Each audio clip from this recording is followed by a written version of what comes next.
السلام علیکم۔ SN Islamic history میں خوش آمدید۔ بسم اللہ الرحمن الرحیم۔ کسی زمانے میں بغداد میں ایک بہت ماہر بڑھئی رہتا تھا۔ عمر کے آخری حصے میں اس نے مہارت سے ایک بہت خوبصورت منبر بنایا۔ اس منبر کو اس نے بڑی محنت سے اخروٹ کی لکڑی سے انتہائی دلکش اور حسین بنایا۔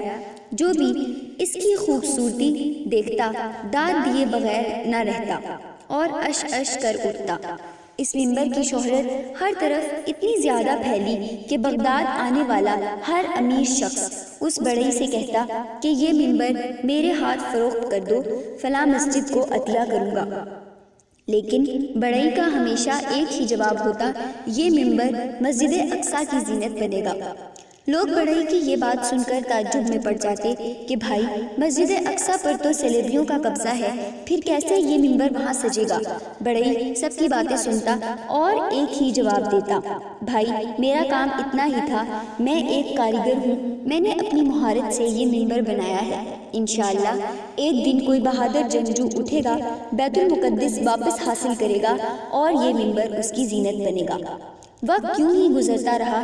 منبر کی کہانی شہر با شہر، قریہ با قریہ بچے بچے کی زبان پر آ چکی تھی۔ ہر ایک منبر کی خوبصورتی بتاتے وقت اپنی طرف سے ایک کی 10 بتاتا۔ پھر یہ کہانی 7-8 سال کے بچے نے سنی، مگر وہ منبر کی خوبصورتی سے زیادہ اس کے بنانے والے کے جذبے سے متاثر ہوا، اور پھر 40 برس گزر گئے اور وہ منبر اسی بہادر کے ہاتھوں مسجد اقصیٰ میں جا کر نصب کر دیا گیا، جس کو لوگ فاتح بیت المقدس سلطان صلاح الدین ایوبی کے نام سے جانتے ہیں۔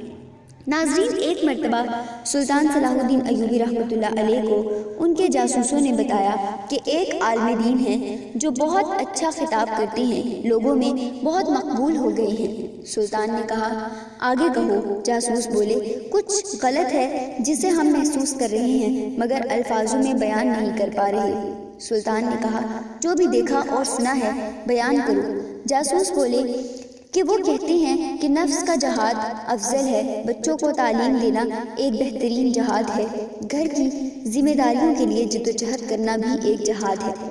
سلطان نے کہا، تو اس میں کوئی شک ہے؟ جاسوس نے کہا کہ انہیں کوئی شک نہیں، لیکن اس عالم کا کہنا ہے کہ جنگوں سے کیا ملا؟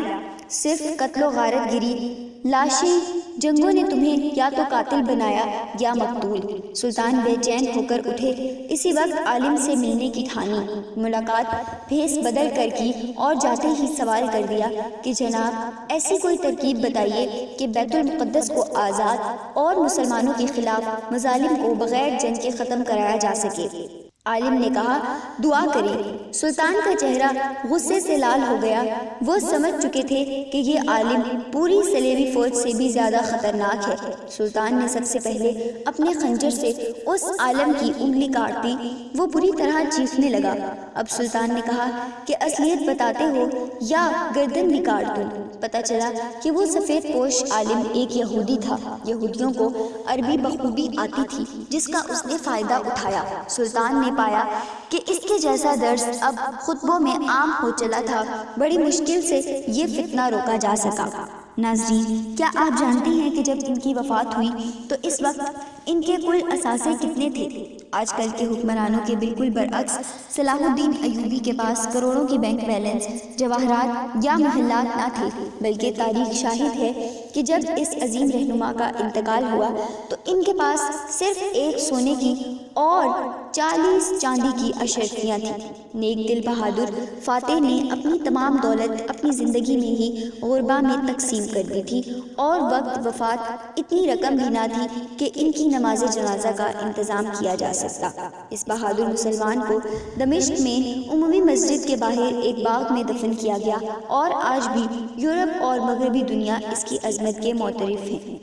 ناظرین، اگر آپ کو ہماری یہ ویڈیو پسند آئی ہو تو ویڈیو کو لائک کریں اور ہمارے چینل کو سبسکرائب کر دیں۔